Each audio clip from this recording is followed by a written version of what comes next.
Hello and welcome to Progressive Devilry. I'm Stella. I'm taking a quick moment to address something that was released yesterday by Republican Representative Jim Walsh.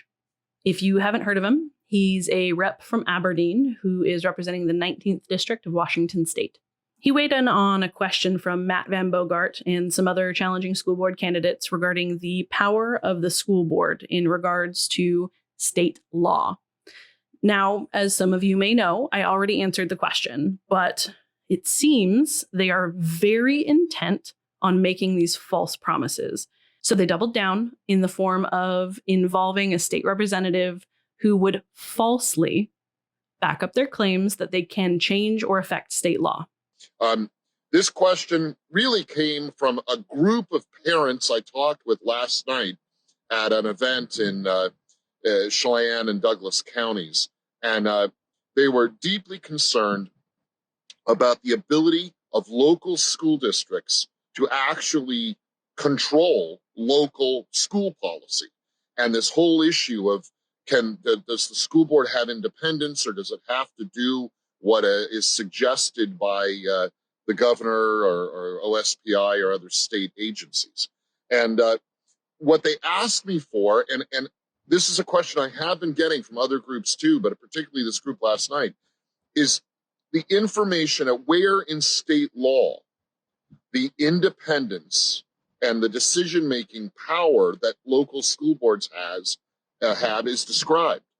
And the answer to that, and I posted about it separately so people can see the direct site, is it's in the Revised Code of Washington, the law of the state of Washington, in chapter 28A, particularly section 320. That describes the specific duties and powers and responsibilities of local school boards. The whole chapter 28A deals with law affecting schools in the state of Washington. But that section 320 particularly describes the powers that the local school board has, and it in specific uses the term broad discretionary power. So the local school board has the broad discretionary power to make policy for the effective operation of the local schools. No other entity, governor, OSPI, all of us in the legislature, bureaucrats here or there, no one else has that broad discretionary power that the local elected school boards have. They are first when it comes to deciding the policy of local schools. He used the same RCW I used in my video, but left out one tiny detail: policies not in conflict with other law.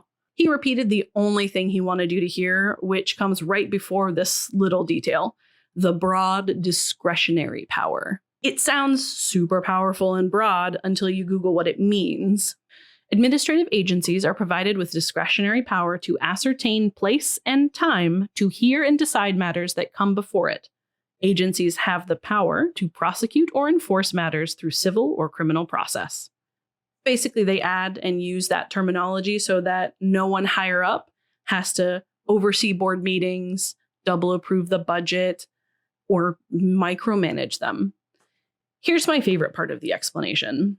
Administrative agencies must exercise discretionary power in accordance to legal requirements.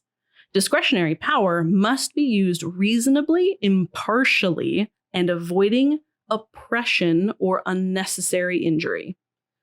So broad discretionary powers do not mean you have the ability to carte blanche, do what you want. The definition came from a law website, and as always, I'll add it to the sources on my website and link it in the description. Anything he says after leaving this tiny little detail out is moot, because the answer is still no. No, you can't make policy that conflicts with state law.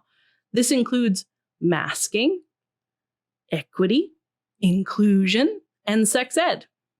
It's interesting that Matt couldn't find one of our own representatives to comment on this.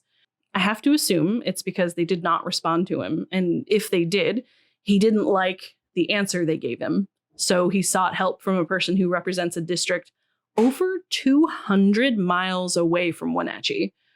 I was curious who this guy was, so I Googled his name, and the first thing that popped up was Washington State Rep.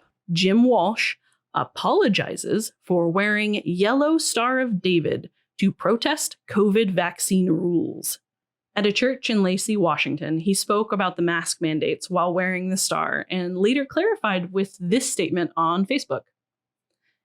It's an echo from history. In the current context, we're all Jews.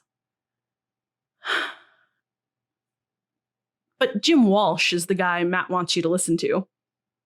Not a good look, Matt.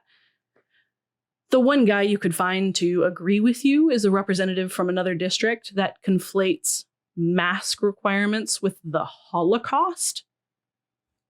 This is just further evidence that the movement is run by some of the worst and most disingenuous members of the right wing.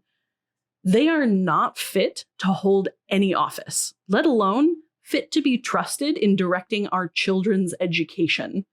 And let me be clear, Jim Walsh needs to keep his opinions in his own district. We do not want that kind of vile garbage here in our embattled valley. This happened just last month, by the way. It isn't an old story. So I have no idea how Matt and others decided that this was the guy to represent our counties in a public statement on Facebook. It really speaks to the ability to make good decisions as a school board member, as well as the ability to interpret policy, which is necessary in the position he's running for, Wenatchee School District School Board position number 2. Asking people to please look out for their community and take precautions during a global pandemic is not oppression. Anyone who says it is has no idea what real oppression is. A minor temporary inconvenience is not oppression, let alone genocide. Well, that's all I wanted to say for the moment. I'm still working on my feature for the first Stella's community. I'm trying to have it out by tomorrow, July 18th, or by Monday, July 19th. I know the ballots have already dropped, and it's okay if you feel informed enough to move forward. Just know that it's still coming.